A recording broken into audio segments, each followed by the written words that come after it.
survivors, my name is Black and welcome to my channel CasaBLACK Gaming, where I offer up quick guides and news on games. Now with Return to Moria's recent Summer Games trailer and the game coming out in the next few months, I thought it a good time to help others get acquainted with the game, and what better way to do so than to go over the game's FAQs, which can be found on their Discord channel, but I know not everyone has joined their Discord, so I thought I would put out a video going over those and also maybe interjecting some of my own thoughts on these. Drawing from my 10 plus years of survival game experience and more than 20 years of Lord of the Rings knowledge as well. Now if you want more Return to Moria game covers, be sure to like this video, comment letting me know what you're most looking forward to, and also subscribing because I plan on putting out tons of great quick guides for this game once it releases. Alright, so now that you know who I am, let's get to these frequently asked questions.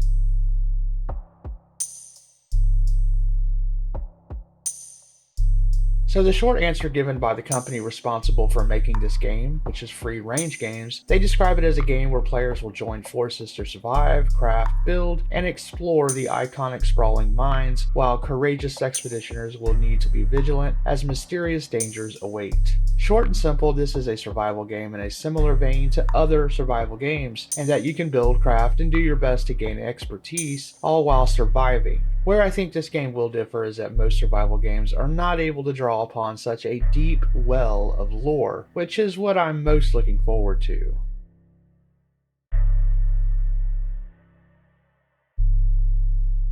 RTN, as I will call it going forward, is set during the 4th Age of Middle-earth, which is after the ring has been destroyed, and from what we have gleaned, it could be anywhere from 50 to 100 years after that event.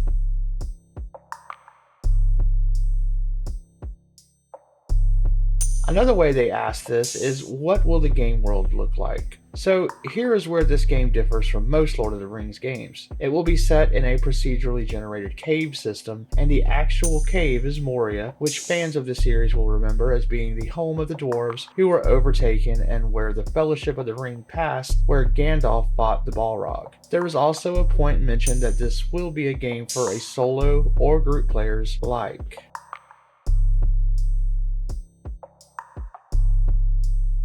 Up to 8 players can play together in RTM. This is a good number, I think, and should make for some great times whether you're playing duo or up to an 8-player limit. There will also not be any PvP.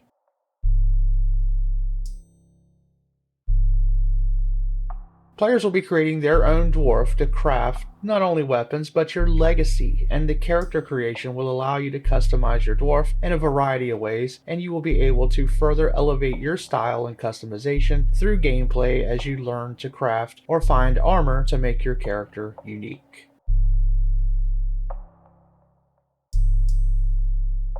As a player, we will be able to customize our dwarf's appearance with a beard or no beard if you choose. No word on if we'll be able to change this afterward though, so I would create the dwarf you really want up front.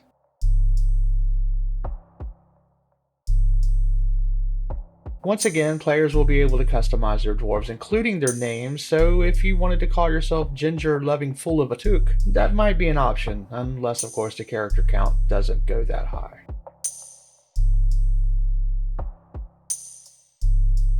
RTM appears to only be in third-person view, which is how I like playing my survival games, but I do wish the option was there for players who prefer first-person view. Maybe this can be rethought for release, because why limit this unless it's just some weird tech limit, which, with it being Unreal Engine, I do not imagine that to be the case.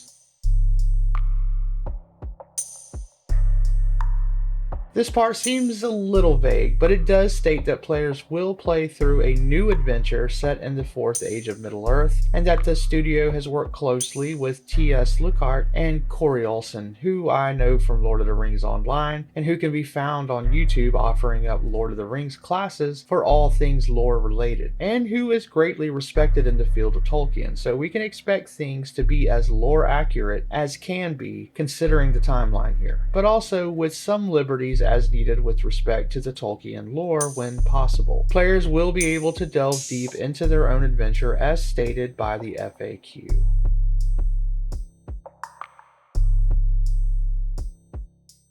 The description says we will be able to craft or loot legendary dwarven armor, tools, weapons, and structure, or rebuild ancient forges to strengthen, repair, and enchant gear, and upgrade or unlock new technologies and fantastical machines. That's their word, not mine. So what I gather is that similar to most survival games, there will be varying levels of gear, which is unlocked as you learn more recipes or unlock access to bigger and better workbenches. This is fine, and I was not expecting anything ground-shattering here in terms of new mechanics or reinventing the wheel. I do hope we can find rare recipes or learn things from random spawns or random treasure finding versus just finding something new from a boss encounter that ramps up as you progress. Rare loot or rare craftables can allow players to keep seeking things to do long after an adventure is over, and if all you're doing is seeking that next rare material for that new unlock, then this can become dull.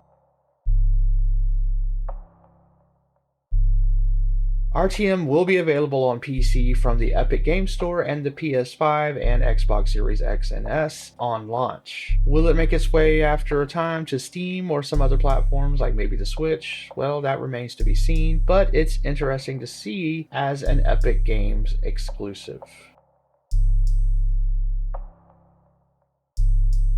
Return to Moria is set to be released in the fall of 2023. Now, I for one am hoping for more of a September launch instead of a December launch, which would push fall more into winter if it goes all the way to December. But they might try to capitalize on the holiday season, so just be ready for that.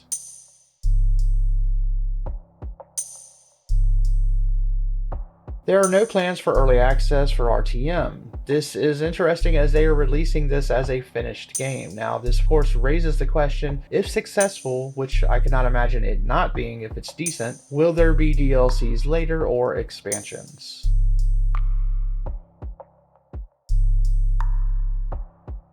The system requirements are to be announced, and they will update the game page on Epic once they have an idea. Now, I would say that if you're running a 1080 GPU or better, you should be safe to be able to play it on at least low settings. You might want to install it on an SSD and have 16GB of RAM, which should be the minimum you play with, but again, this is just a guess from my end, and the actual specs might be different, but I'd say you're safe if you're around those ranges.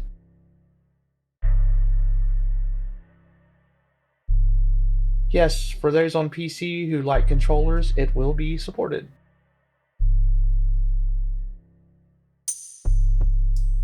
Pre-orders are set to open closer to the release, and players are encouraged to join the Discord and watch their RTM announcements channel to be notified when it happens.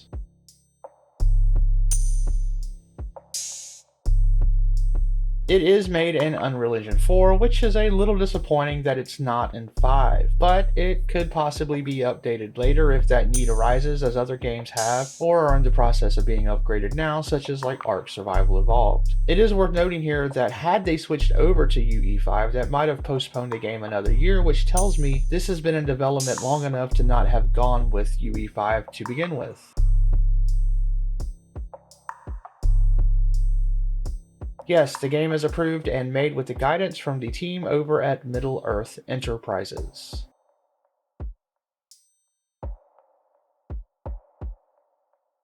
This is an independent game set in the 4th age of Middle-earth and is not related at all to those other franchises, except for the fact that John Rhys Davies voiced Gimli in the movies and can also be heard doing the voiceover in the trailer. But do not let that confuse you into thinking that this game is related to the Peter Jackson films, because it is not.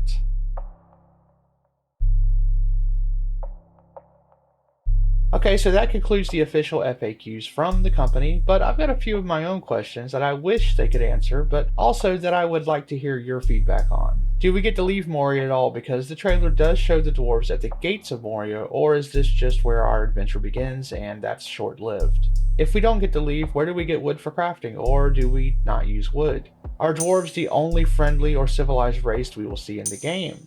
Can we build anywhere we like, or are there only certain areas we're able to build in? Is there any sort of time system, and if so, does this change things like when attacks occur, etc.? Do the creatures have weaknesses like, say, to light or debuffs that we can apply? If this is procedurally generated, does this mean that the iconic Moria locations can still be found within the world? Can we ride goats or some other mount, or minecarts possibly? Are there plans to expand the game after release? Is there going to be a dye system or a barber system to change your appearance after creation? Now, of course, I could sit here and think of questions pretty much all day long, but I want to hear from you guys. What are you looking forward to? What answers are you still seeking? Are you excited for a Lord of the Rings survival game? Let me know down in the comments below, and I thank you for watching and hope you'll stick around with me on this journey as the game gets closer to release and we learn more. And I hope to be able to help those of you who have questions find the answers that you seek.